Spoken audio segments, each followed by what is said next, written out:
Hey, how's it going? And welcome to episode number 4 of the David Lovejoy Guitar Podcast for Sunday, the 15th of March, 2020. As always, I upload a new episode of the podcast every Sunday evening at 6 p.m. UK time. So in today's podcast, I'll be sharing 5 things that I wish I knew when I was a beginner guitarist. So some of these tips will help you improve as a guitar player, but some of these tips are just going to help make guitar more enjoyable to play. And this won't just be useful for beginners. I think there are some things in this that everybody can take away. But first of all, before we get started, let's talk about our podcast sponsor, DistroKid. If you're looking to get your music onto Spotify, iTunes, Google, Amazon, and over 150 different streaming platforms and services, DistroKid has you covered. For just $19.99 per year, you get unlimited uploads of your songs and albums, and you get to keep 100% of your royalties. It's super simple to use. I use it for all of my music that I release, so I can say from experience that it's really good. And if $19.99 wasn't already great enough, I'm going to make the deal even sweeter for you and give you 7% off your first year's subscription if you head over to my link. And my link is distrokid.com/VIP/David Lovejoy.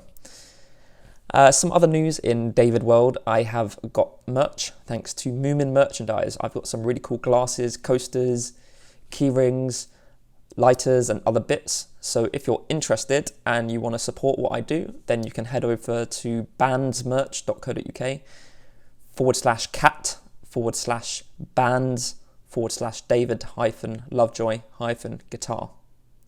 So let's get started. 5 things that I wish I knew as a beginner. Number 1, music theory is not the enemy.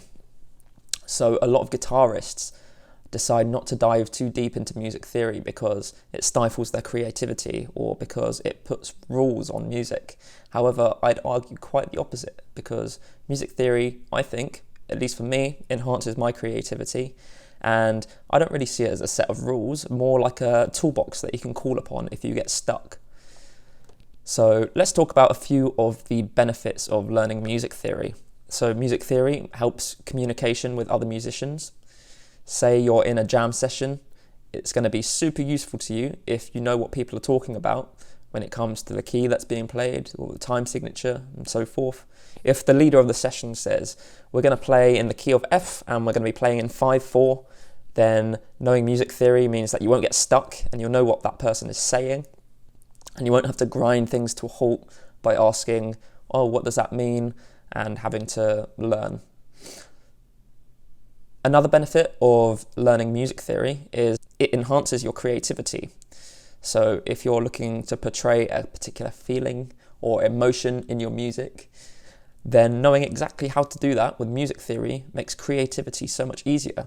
If I want to create a happy song, I know that I could probably use the major scale. If I want to make a sad song, maybe I can use the minor scale. Maybe I want to write a sad song, but with a hint of optimism. Well, maybe my best bet there is to use the Dorian scale. There's lots of different scales, lots of different chords. That just knowing all of these things makes learning and creating music so much easier. You'll get a better understanding of what you're playing and what you're listening to. Being able to hear a chord or a progression or a lick in a song and then knowing what they did to achieve that can be super helpful if you're looking to write something with a similar vibe, for example. And the final benefit of learning music theory is, well, there's plenty more benefits, but these are the ones I came up with. So the final benefit is that it's a moneymaker.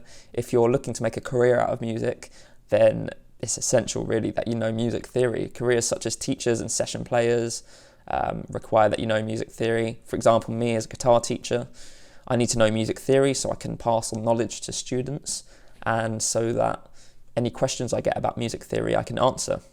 The first thing I wish I knew as a beginner, music theory is not the enemy. Number 2, don't give up so easily.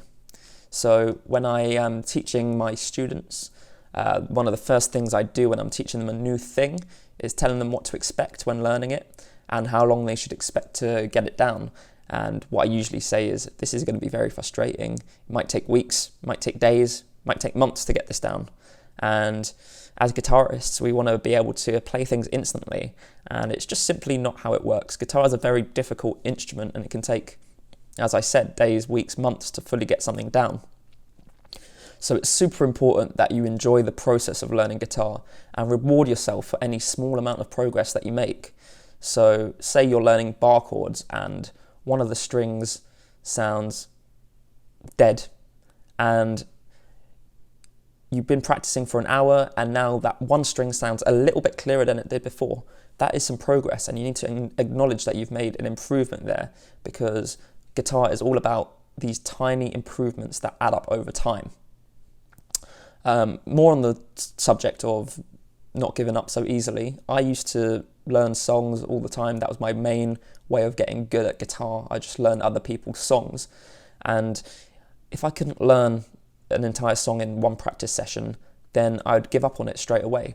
But I realise now, if I had a bit more persistence and I just took a few sessions to learn these songs, I would have easily gotten them down with a little bit of persistence and a little bit of use of a metronome. And this is another important thing, using a metronome. You absolutely must use a metronome when learning guitar. This will give you the quickest improvements as a guitar player. I like the analogy of boiling a frog when I explain the metronome, so bear with me. So if you put a frog straight into boiling hot water, it will jump out straight away. But if you place it in cold water and gradually increase the temperature, then it won't notice the temperature rising and will stay there until it gets boiled alive. It's pretty morbid, but it's a good analogy to using a metronome, because if you go into playing a song full speed, you probably won't be able to do it. But if you start incredibly slow, say your song is 150 beats per minute, and you start at 60 beats per minute, and gradually increase it 1 to 2 beats per minute at a time, then you won't even notice the speed increase very much.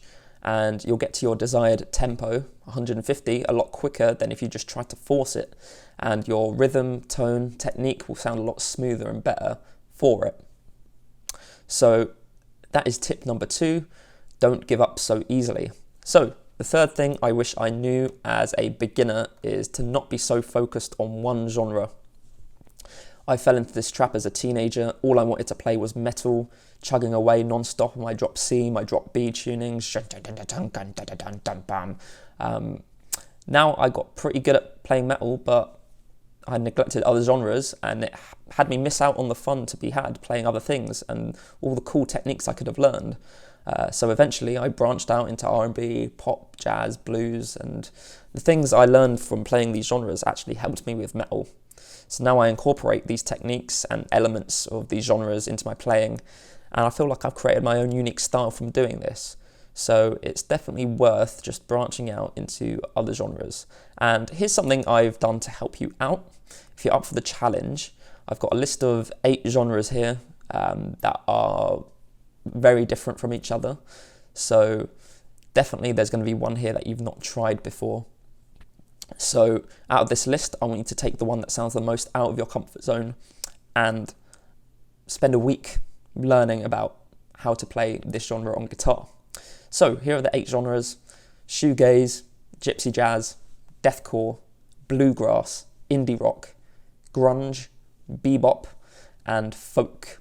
So choose one of those genres and then spend a week learning it. Make sure it's the most out of your comfort zone genre out of that list. And you'll realise that there is so much to be learnt about guitar from doing that. So tip number 3, that was don't be focused in on one genre.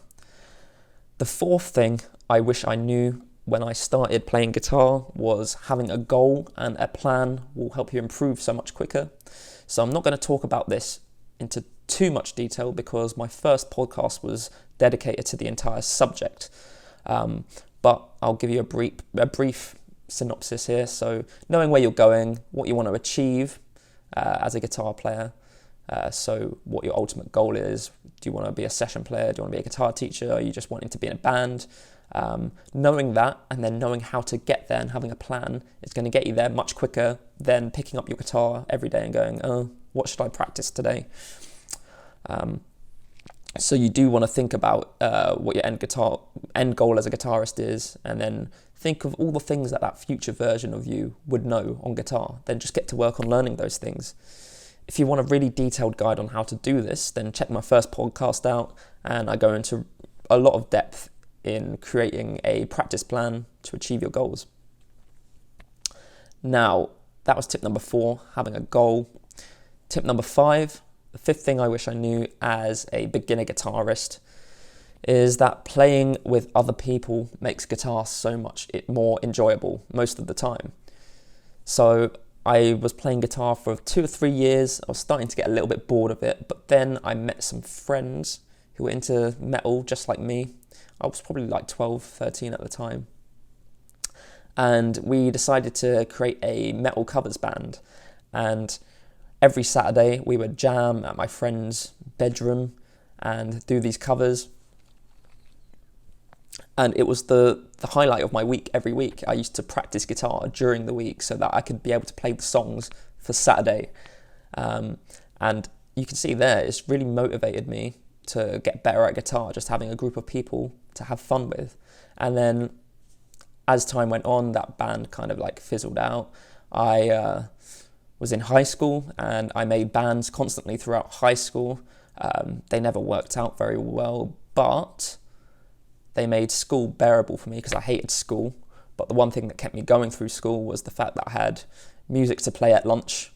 There were classes, there were groups that the school had made. So there was a soul band, there was an African drums band. So I wasn't playing guitar in the African drums band, but just playing music with people made guitar so much better for me. And then I formed a band in high school. I formed bands outside of high school, and I'm still in bands today. And the moral of the story here is that I'm not sure whether I'd still even be playing guitar if I didn't have people to play with, to start off with. Having a band or a group of people to jam with was what made me look forward to playing guitar, and I had a meaningful thing to practice towards. So those were the 5 things that I think if I knew when I started playing guitar, I would have made probably a lot more progress. And here's a little bonus tip. There's no destination when it comes to guitar. Music is a constant journey, so enjoy it. We're always going to be learning. There's no one point in guitar playing where you've made it and you know everything. In fact, the more you learn, the more you realise how little you actually know and the more there is to learn. So take that into account, take those 5 tips into account, and hopefully this has been really helpful for you. If you enjoyed the podcast, then keep an eye out every Sunday evening, UK time, 6 p.m, for a new one. I'll be bringing you more guitar tips and bringing in different guests to the show. If you are listening on YouTube, make sure you like the video and subscribe to my channel. Let me know what you thought in the comments. Give me suggestions in the comments, and I will catch you in the next podcast. See you later.